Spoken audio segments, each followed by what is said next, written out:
ગીર સોમનાથ જિલ્લાના સૂત્રાપાડા નગરપાલિકામાં નવા હોદ્દેદારોની વરણી કરવામાં આવી। પાલિકાના પ્રમુખ તરીકે મનીષાબેન રવેસિંગભાઈ બારડની પસંદગી કરાઈ, જ્યારે ઉપપ્રમુખ પદે વેજબેન વજુભાઈ પપાણિયાની નિમણૂક કરાઈ।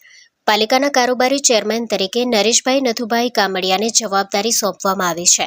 સાથે જ શાસક પક્ષના નેતા તરીકે જાગૃતિબેન ઠાકરની પસંદગી કરવામાં આવી છે।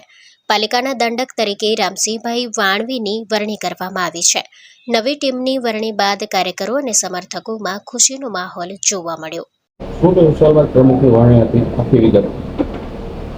આજે ગીર સોમનાથ જિલ્લાની સૂત્રાપાડા નગરપાલિકામાં જે 24 ઉમેદવાર નગરપાલિકામાં જીત્યા છે અને વ્હાઇટ વોશ કર્યું છે। આજે પ્રમુખ ઉપપ્રમુખની વરણી હતી।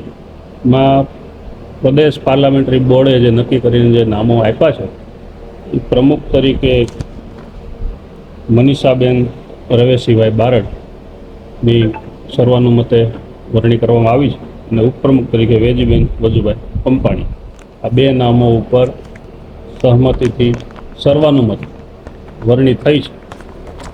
આવનારા સમયમાં સૂત્રાપાડા નગરપાલિકામાં આ લોકો ખૂબ સરસ કામ કરે અને વિકાસ કરે એવી મારી ભારતીય જનતા પાર્ટીના જિલ્લાના મહામંત્રી તરીકે શુભેચ્છા।